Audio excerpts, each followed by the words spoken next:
Hey guys, I hope you're excited for another podcast. I have a wonderful literary agent for you today, Anne Rose, who is with Prospect Agency.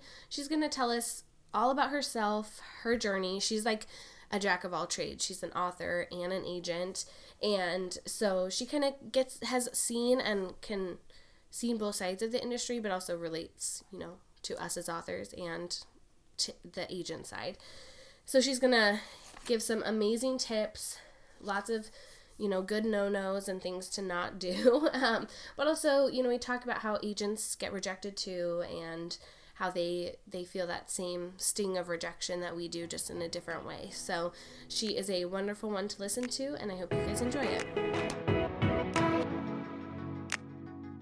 Anne, will you tell us a little bit about what drew you to being an author and into the publishing industry and being a literary agent? Because you're kind of a jack of all trades. I am a jack of all trades. That is a true statement.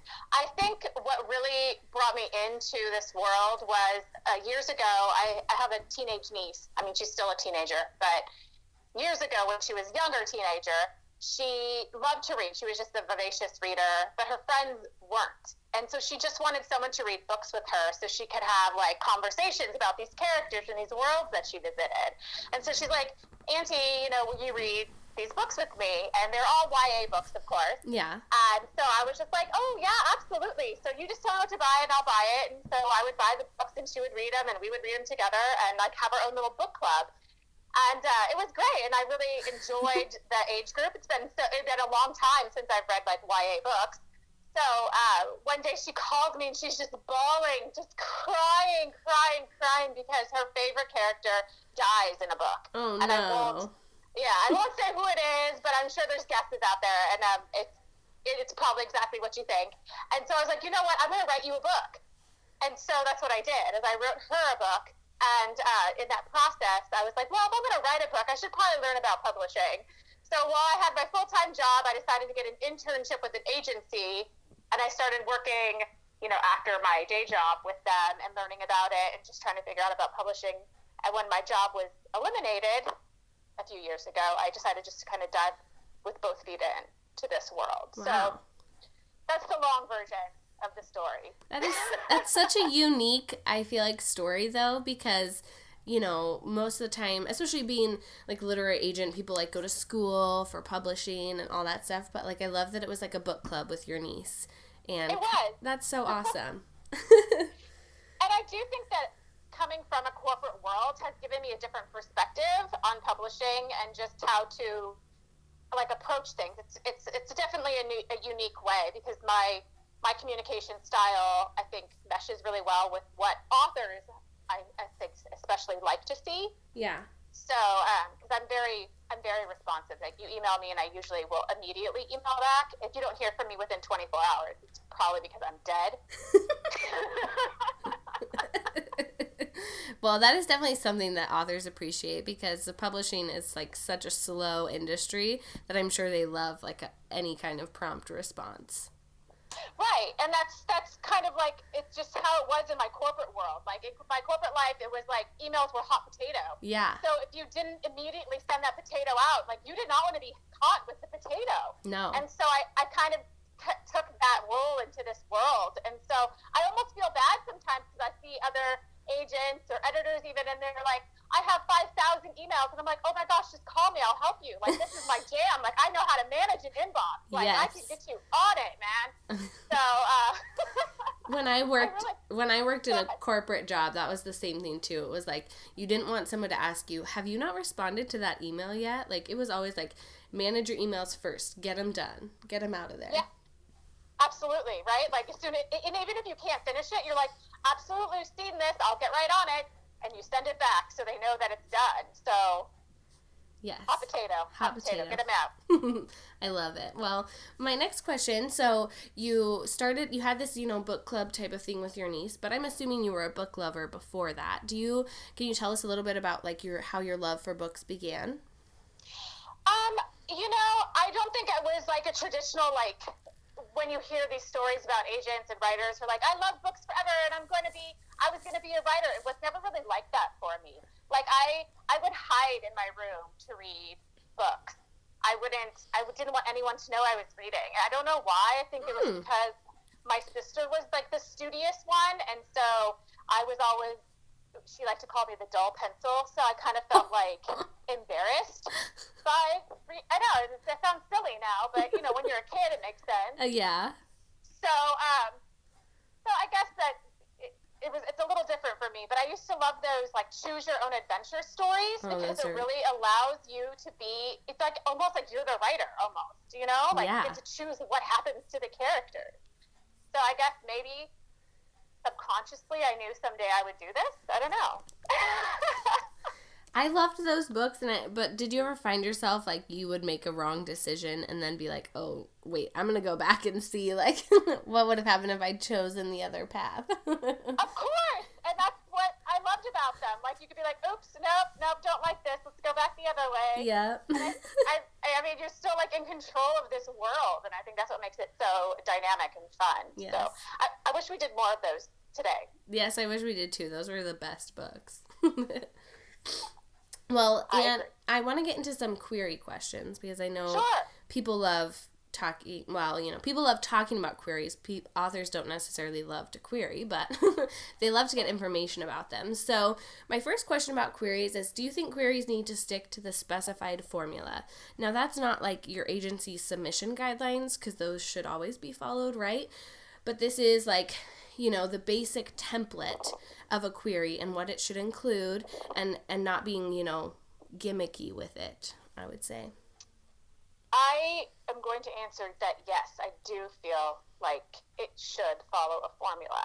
And the reason why I feel this way is because after you read 25 of them in a row, when one of them isn't like that, you're like, wait a minute, what's going on here? And it almost breaks the flow of reading the query, and not in a good way. Yeah. Because you're like, wait a second, what's going on? I'm sorry, who is this? And it almost makes you stumble and question, what am I even doing right now? I know that sounds strange, but no, I mean that totally makes sense. Yeah, so it like kind of breaks this flow that you're going in, and so I think that for me, I think it makes you stand out in a bad way, not necessarily a good way when it breaks that. Yeah. Especially when you have to read so many of them. I'm sure people, they're trying to get it to stand out, like you said, but when it just can kind of confuse you when it's very different from what you're expecting, I can imagine that would be jarring to read. It is. It's very jarring, in my opinion. Yeah. So other people might feel differently, but that's just my opinion. That's good to know, though. So my second question is, what would be your number one, it's okay if you have like more than one too, query no-no? Oh gosh, I have several. Perfect. Tell us. I have lots of query no-nos. Let's see. I gotta think here for a second. So you don't want to send a picture in your query, like a photograph. Like, don't dress up like your character and send a picture of yourself as the character. Like, that sounds like ridiculous, but seriously, don't. Like, it's not a good idea. It's just awkward. Yeah. Be personal, right? But don't be personal like, oh, I saw those pictures of you in a bathing suit on your last vacation. Like, no. Yeah. That's probably not so good. No, not the best thing to mention. Yeah, no, it's a little creepy. Mm-hmm. I would say that you do want to make sure you check that you are sending it to the right person, because I get query letters all the time addressed to other agents. Like, they just copied and pasted it. Yeah, they're not paying attention. Forgot to double check the name. Mm-hmm. Right. So I would say that, like, it's not like I'm going to reject this immediately, but I do notice when it's not me. Well, when there's no name. Yeah. I mean, it shows maybe that the author's not actually, like, researching who you are. They maybe just found your name and your email, on a website somewhere, and they're like, oh, I'll just send it to this person, too. I'm sure, it's very different to get one that's actually addressed to you and personal, but not creepy personal. I'm sure that has a different effect. It does. I would say also don't say that your book is, like, the best sellers. And I know this seems like you would want your book to sound like a bestseller, but you're then setting the bar really, really high. Like, if you're like, my book is the next Harry Potter. Oh, boy. I mean, that bar is high. That's you know what I'm saying? Super high. Super high. Like, how are you going to achieve that hurdle if you're like, I have the next Harry Potter? So it's usually better to just go ahead and hit a mid-list, because then that way it shows that you know your market and that you can have a solid sales record for it. It's not so high of a hurdle that you'll never get across it. Right. Yeah. I'd also say don't send 5 pages of marketing, like how you're going to market this book, without talking about the book. That's another no-no. People do that? Yeah, absolutely. These are all things that have happened. That's crazy. So that's why they're on my no list. Those are some new ones I haven't heard before. There was one that I had that started by threatening my kids. Oh. Right. Like, you're like, oh my gosh. Like, it was like, I'm going to terrify your children or something like that. And I was like, oh my God. Like, no, you're not. Like, of course, like, the mama bear in me, like, comes out immediately as I'm sitting on my computer. And it didn't mean it like that. It meant it as, this is a middle grade, like, horror book, and it's meant to be scary for children. Okay. But that first line, like, I'm going to terrify your children, I was like, no. Not a good tactic. It didn't make it stand out in a good way for me, at least. Definitely not. So those are some of the big no-nos. I'm trying to think if there's anything else on my no list, but I think those are the biggest ones. Those are some good ones, though. Good things to remember. Thanks. Yeah, I try. So what things in the first pages that you receive will make you stop reading immediately? Sure. And then she opened her eyes. Oh, yes. Like, if it starts with a character waking up, like, I'm serious. Like, I don't want it. Like, I can't. I see it so often, and even it's in my list of what not to send me. And people still do. They do all the time, and they, like, challenge it. They're like, I know you don't like it when a character wakes up at the beginning of the book, but, and I'm like, no, don't qualify it. No. Just change it. So for me, it just doesn't work. It's too common. It's too mundane. Everybody's hoping that they wake up every single day, so there's nothing unique or different or interesting about it. So I know everyone's like, but there's an exception to the rule. Right. There's exceptions to every rule, but my rule of thumb is don't think that you are the exception. Yeah, because it has been done so many times. So many times. Exactly. Yeah, so those always get me. So they open, they're done. Yep. I just can't. Good to know, though. And it's interesting that people try to, say, oh, but mine will be the exception. You'll love it because I wrote it, Don't send it. Just don't send it.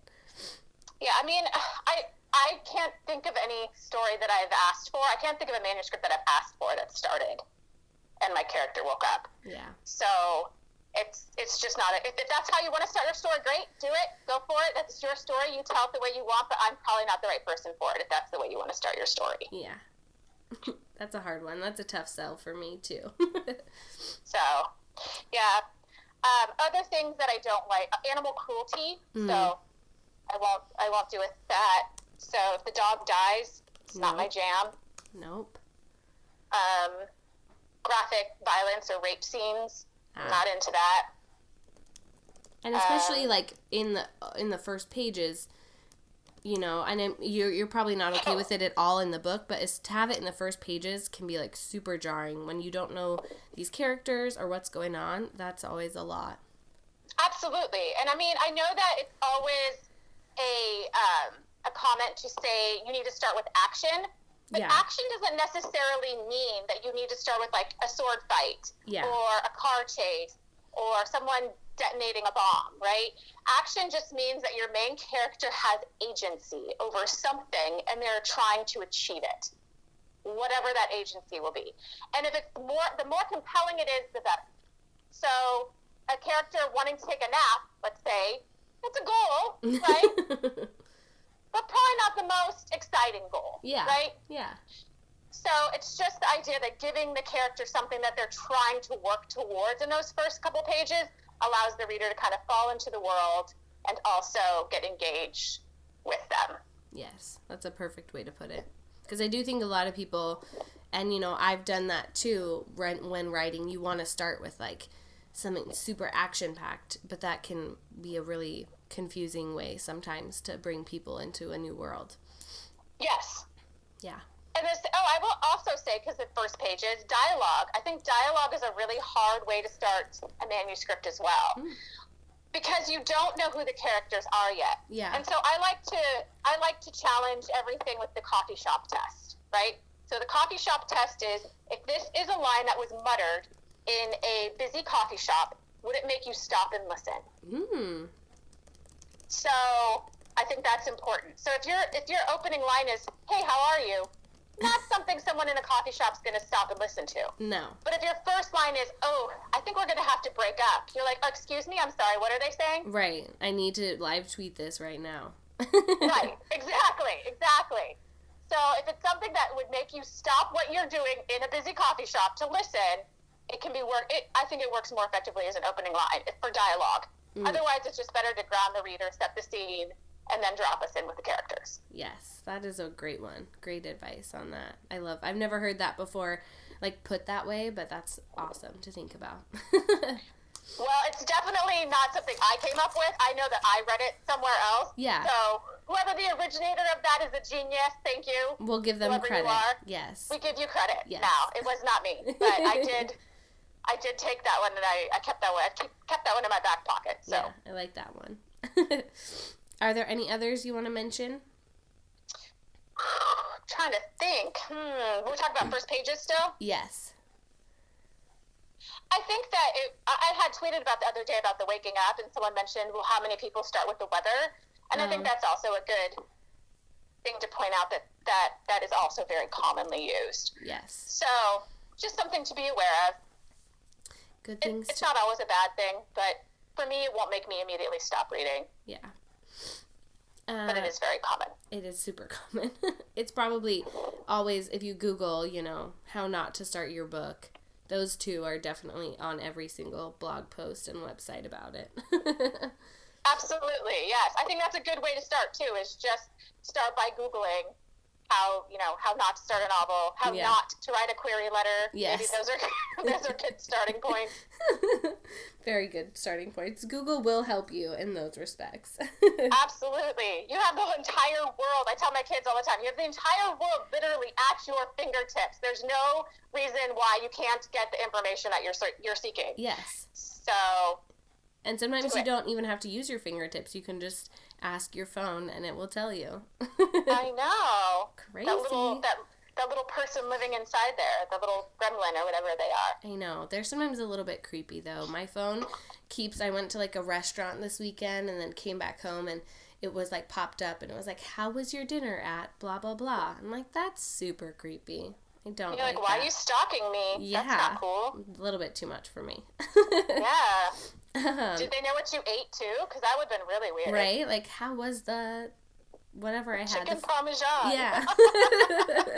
Oh, that's creepy. So now for a positive thing about queries. What's your favorite thing to see in a query? What are things that, like, get you super excited? I do love to see voice in a query, and I know that's really, really difficult to do. But I do have a query that I like to, whenever I go do query talks, and maybe I shouldn't be divulging this, but I guess I am anyway. I do bring a query letter that worked, and I kind of sneak it in there. So I talk about this query, and people all the time talk about how horrible this query is. And on a general level, it's not the greatest written query, but it has voice, and it made me want to read the pages. And so in the end, a query is successful if it gets the agent to read. Not necessarily that it's perfect, but there's just something about it that says, okay, I have to look at these pages. That's a win in my book. Yeah. So I definitely have a query that I like to share that just has great voice. And it made me immediately go, okay, I get this writer. I think they're funny. I have to read these pages. Hey, and they're my client now too, by the way. So it really worked. It was a very successful query. It was a very successful query. So that I think is good. I think when you follow the formula, making sure that you hit word counts that are consistent for your genre/age group are important. Yeah. Because when you see those ones that are like, here's my 650,000 word novel, you're like, wait a minute, what? Mm-hmm. No. No. No, how about no? So, so that's important. I don't know. I mean, I read every single letter that comes into my box, whether it is done well or not. So, Well, that's, I think that's, and I know different agents do it differently, so it's all just a matter of preference, but I'm sure a lot of authors out there appreciate that, because I know some agents will stop reading a query. There are certain things in queries that will make them stop reading, but to give each, query its own chance is very nice.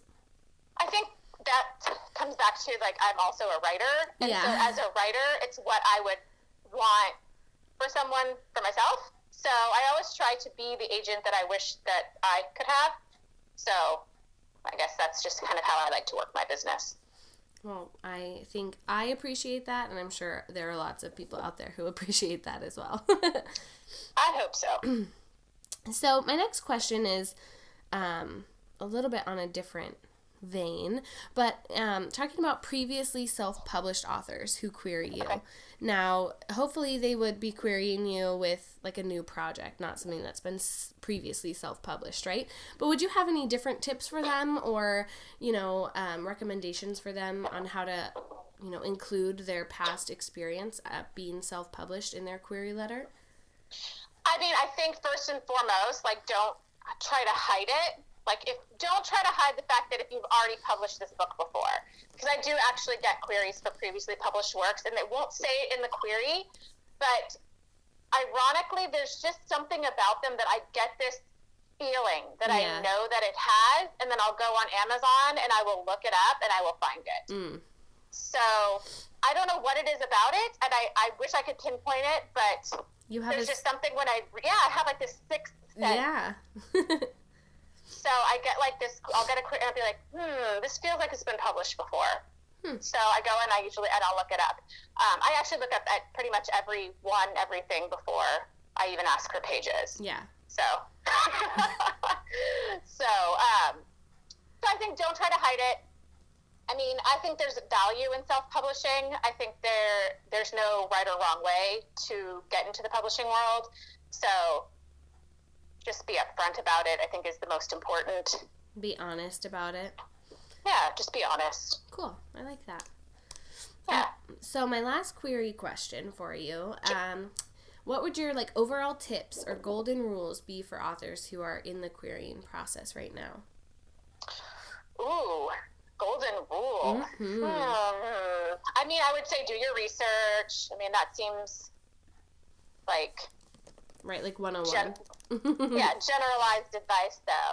I don't know. I think that you can't throw all your eggs in one basket. That would be one. Yeah. Like, I get it that writers have this thing where it's like, but you're my dream agent or this or that. I have an agent friend who, was trying to respond, personally to every query letter, and they had an author get very angry at them because they didn't get a personalized response. Ooh. And they were just like, but I waited, and I didn't query anybody else because I thought I was getting personalized response. And I get that. I'm a writer too. I get it. You want feedback, but at the same rate, you can't expect it. And then to put your entire career on someone who isn't your agent. Right. That's a lot. Don't do that. Don't put your career on hold because you expect something that may or may not happen. Yeah. So maybe golden rule. I don't know. No, I think that is a golden rule, and I think it's smart. I've heard a lot of from a lot of authors and agents who, their recommendation is make lists of people who would be your first round, your top agents that you would want, and if those don't work, then your second round and third round, because you don't want to be hanging on to one person because you don't know that they'll really connect with it like you want them to. Exactly. And you don't know what else is on their list. We have to take into account too what our current authors are writing. So even if I think this book that comes into my box is brilliant and it's awesome, if I have a writer that's working on something that sounds like it could be similar, I have to say no. Yeah. Because I have to give them priority. They're already my authors, they're already my clients, so I have to say yes to them first.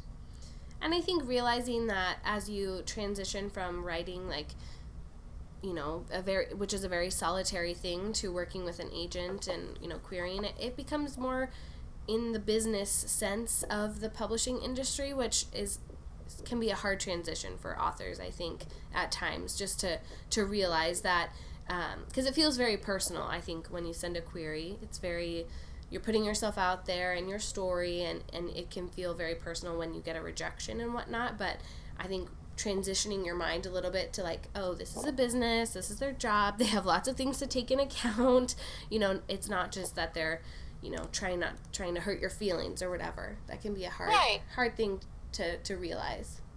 And I think too, I mean, I know we say it and I know that writers hear it, but I don't know if you truly grasp that we do get rejected too. Yeah. Like on a constant basis. So as a writer, I can almost accept when my work gets rejected, because it's like, yeah, I know I can be better, I can try harder. But when my writers get rejected, I'm like, no way, like they are awesome. Like how could you say no to this? This is the most amazing thing. And we do it on much higher level. So it's like, I'm not just sending out one project at a time, I'm sending out multiple projects. So I'm getting multiple rejections. Yeah. Coming in at a time. So we do get rejections. We get rejected by authors too. I've offered to represent someone and they've come back and been like, I'm really sorry, I'm going to go with someone else. So it happens. Yes, I like that, to realize that agents feel rejection too, just in a, you know, different way, but it still probably stings a little bit, just like when authors get those emails rejecting a query. It absolutely does. It's just part of this business, unfortunately. So with any artwork, it's always subjective. Yes. So it's about finding that right match, that right puzzle piece that fits together. Definitely.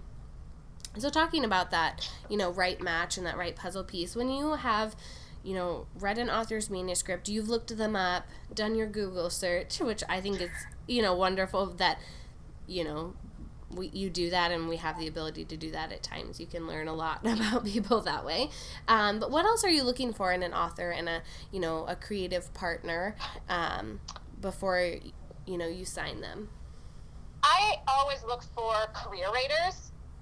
So I mean, would it not be nice to have that one hit wonder? Oh, absolutely. It would absolutely be amazing to get that one hit and it's just on the New York Best Time Sellers list for, you know, 10 years. That would be amazing. Yeah. But that's not the reality. So I'm looking for authors that are willing to keep writing, who want to keep trying. So, because sometimes the first book doesn't sell. Sometimes the second book doesn't sell. So it's just, I'm looking for someone who's willing to keep working with me until we can figure out that right timing, niche, pattern, everything. Yeah.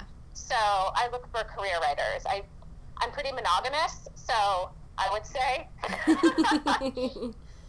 So it's like I'm a lifer.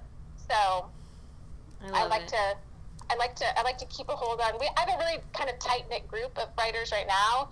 They're very family-esque oriented. So they have a private chat that they're all on, and they all talk amongst each others. And they one of them actually made us all patches. So we have little patches, and they call themselves the Rosebuds. That's so cute. It's adorable, and I love them all. So they're kind of like your kids, and you're their mom. They are. Oh, they are. Absolutely. And they team up on me. They're evil.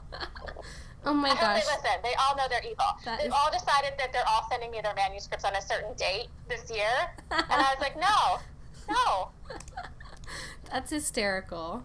Oh my goodness. But that just shows I do think so. that just shows that you've fostered a really great relationship with all of them, and, you know, have found those people that you work really well together with. I think so. I think they're all lovely and wonderful. And, I mean, no one it has to be a part of this little side group if they don't want to. But so far, everyone's kind of joined in, and they like to talk amongst themselves and gang up on me. That's hysterical. Yeah. So I have just a couple questions left for you. My second to last one is, I'd love to know what's on your manuscript wish list right now. What are you really looking for? I knew you were going to ask this question because I got this question from you like 5 minutes ago, and you think that I would be ready for it. But I am not ready for it. I'm still very much looking for, and I will keep asking for it. I want a YA version of Clue. You know the movie Clue? Yes. I want that. Yeah.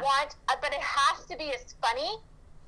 It has to. Like, it has to hit the humor, and it has to have 3 endings. Just like the movie. Like, I want that. I don't know why I want it. I might have to write it myself because I just want it. Yeah. Well, let's see. Let's put it out there, see if you get anything for it. But yeah, you might need to start working on your own version of it. Yeah, I might have to work on my own.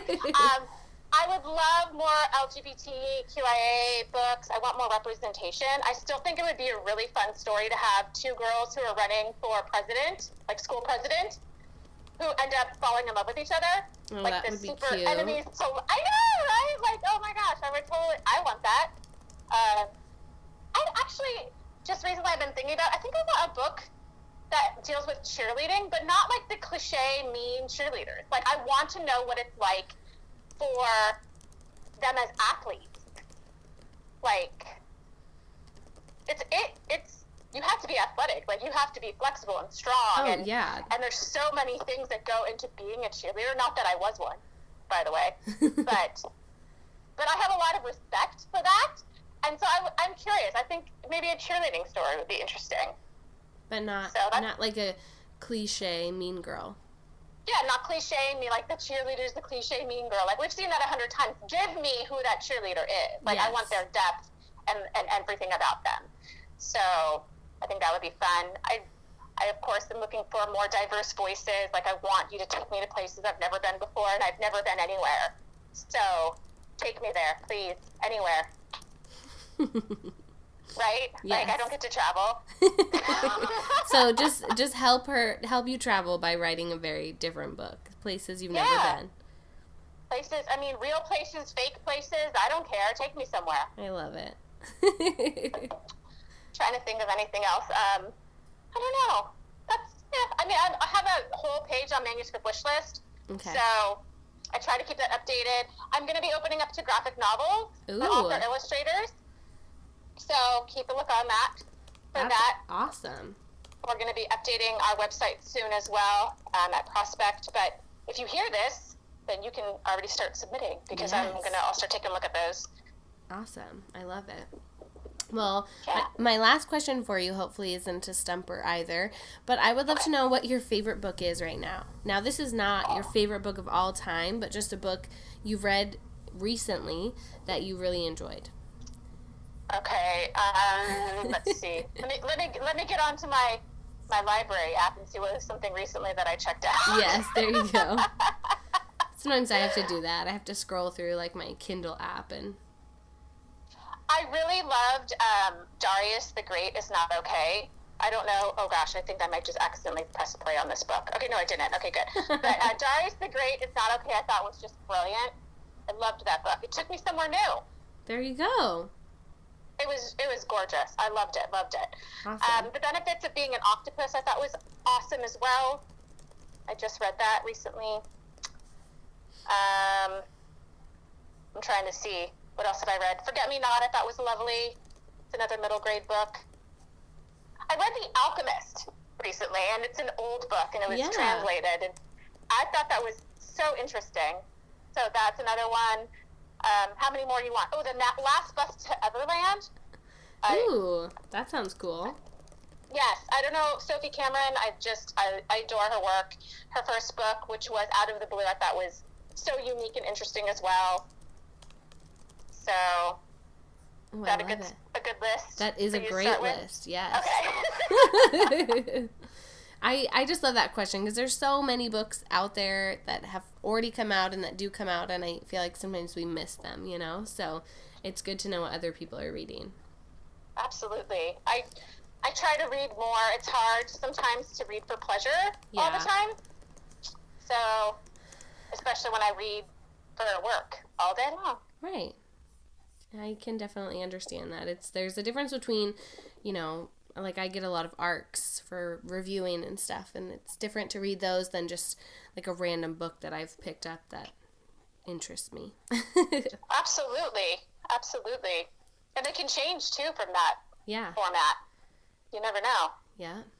And thank you so much for chatting with me today and letting me get to know you and giving some, wonderful advice and tips about querying for those who are listening. Well, it was amazingly fun, so thanks for having me. Thank you so much for listening, you guys, and I hope you learned a lot from Anne. She is quite wonderful, and her group of authors that she has just sounds wonderful, and I want to be a part of them. But as usual, please share, rate, and review the podcast. Get the word out however you can. I'm so grateful for all of you who listen and tell your friends about the podcast. I know it's helped people, and I love getting your guys' feedback on the episode. So make sure to follow me Instagram and Twitter at Rose Quinney, QUINNY. See you next week.